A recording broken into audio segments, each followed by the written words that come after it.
Listen, I only want people that are deep into philosophy and free thinkers to actually watch this video. If you're not, just get lost because this will just, you're gonna end up leaving anyways, regardless, once you listen to it. So I've done a lot of thinking, got notes on my phone, just of the concept. It's pretty much about the possibilities or just understanding with the limited information we have about reality, the creator, and the afterlife, right? Obviously, put your answers below if it's different to mine. But I have like one, two, three, four, five. I have five solutions, options that makes the most logical sense. Not this like heaven or hell, a literal place where you go there. That doesn't make sense when you consider everything and the characteristic of God itself and its purpose. But that's an entirely different topic. So I'm just gonna go over the 5 points. You can tell me which one makes the most sense to you, or if there's another one that I'm missing, because I'm actually just curious about this. So the first one is the free will paradox. I'm not sure if you heard it, right? God doesn't know the future for free will to truly exist. That's the only way it could happen. I'm not trying to go in depth for each one. That's a whole discussion. You can just Claude or GPT what is free will paradox, and it will explain it much better than I ever could. Pretty much in short, right? If God created everything all at once and knew the future, then obviously he locked in place a set universe, which is the one we're living in. Because obviously there's infinite universes, infinite possibilities, and he locked and set that exact same one. And on the day, let's say he clicked his fingers and everything was created, it's already preset. So free will was, everything was determined in a set. Out of infinite options, only that one was chosen. If that makes sense. It might be confusing, but you, again, check that. Number 2 is all is one consciousness, which is more in the spiritual space. So all is one consciousness experiencing physical life. Our brain is the filter. So I saw a video about a guy talking about those that have near-death experiences and those that take psychedelics. Scientists thought the brain activity would increase because obviously a lot of things is happening during that process, but they found the opposite to be true. The less brain activity there was, the more conscious the person became in a sense. So like even in sleep, same principle applies. So using that logic, the brain itself, you could say, is a prison. It's not a prison, it just filters everything to make us this limited physical form.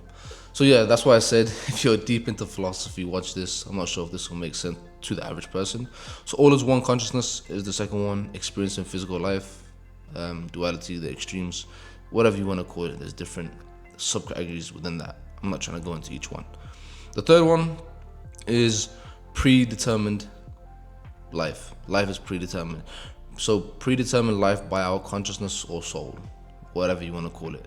The script, or at least the checkpoints of life, were pre-written and scripted before hitting play on this game we call life, right?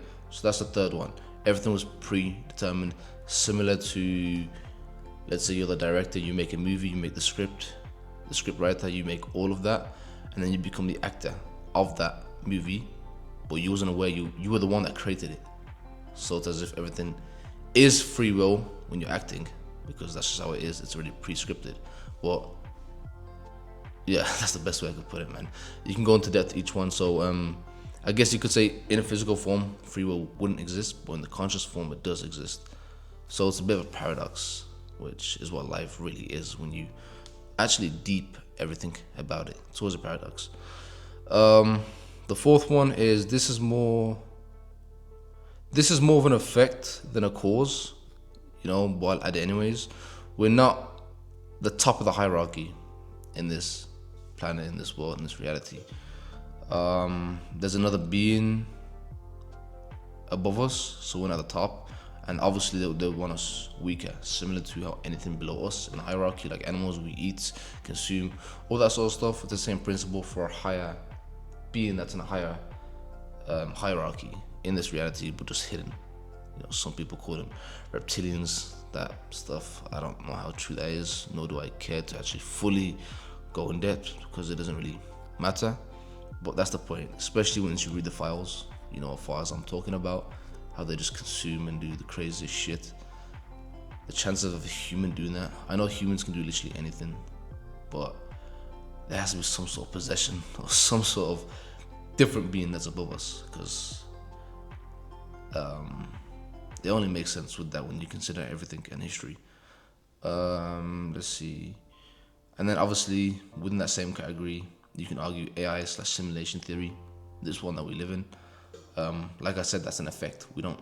It's not really a cause, if that makes sense. So the AI slash simulation theory. I'm not giving a reason to what happens after. That's just the thing we're living at. So this isn't really an option. I thought I'd just put it there. Now, all of them seem, I guess you could say, good on the bright side. There is one on the darker side, the darker reasoning, which I don't align with. But I thought I'd put it there because some people I've spoke to believe in that. Assume it's true, I still wouldn't believe it. If there was 100% evidence that was true, I still wouldn't, because it doesn't benefit me. So I choose to believe something that benefits me, even if it's delusional or a fantasy. But anyways, the dark side is we're pretty much like a battery source, similar to the movie Matrix. So we have no end goal. After death, nothing happens. Or you could argue, some people argue, it's a reincarnation trap. Which again, I said that doesn't make sense to me at all. I'm not sure how you trap consciousness. Consciousness is infinite. How would you trap it? But I've seen the reasons that people give complete.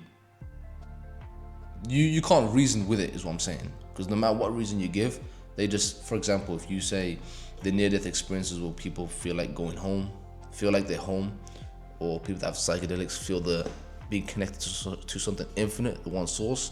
Some guy can just argue with that mentality, the dark side, that it was pre-scripted. No, it was pre-built or created to be like that. So it gives you that sense of feeling unique, right? So you can't argue for that. That's why it doesn't make no sense. It's impossible, because there's always some sort of excuse, cope, whatever you want to call it, to every single logic, every single point, because you can't back it. There's nothing, you just can't defend it at all. So those are the 5.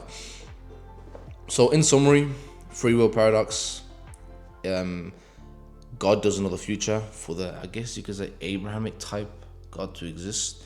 Doesn't know the future for free will to exist. But if he does know the future, then free will doesn't really truly exist, because he's locked in that place.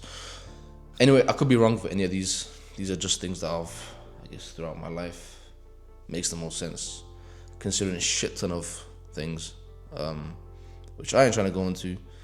I guess the conspiracy type space helps as well when you understand how the world works.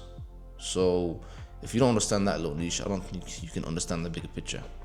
But yeah, the second one's all is one consciousness experiencing physical life, one source, or some people say God or the source fragmented himself, or we're a part of that one consciousness. Whatever you want to call it, whatever you want to subcategorize it, is a better way to say it. Life is predetermined by you, prescripted. That's the third one. The fourth one is just the cause, so it don't really count. AI simulation, and there's something above us, top of the hierarchy, that's living with us right now. Hence all the evil, or the crooks that rule at the top 1%. And the last one is the dark side, which is just similar to the Matrix. We're a battery power source with no end objective other than to believe we actually exist. So yeah, I don't believe that regardless. Assuming that is also true, I would still be grateful that I got the chance to experience than to never experience at all, right? Because assuming that is true, why would you want to live a nihilistic, depressed life? At least see the bright side, the grateful, the gratitude side, type of side, which affects how you live life. So I don't believe in that one. The one that makes the most sense is the top 3. Yeah, that's pretty much it really. That's just me brainstorming loads of experience in the past. Just let me know really in the comments. This isn't like a video me telling you, it's more of like it's a philosophy, right? There's not a right answer. It's just deep thinking at best, right?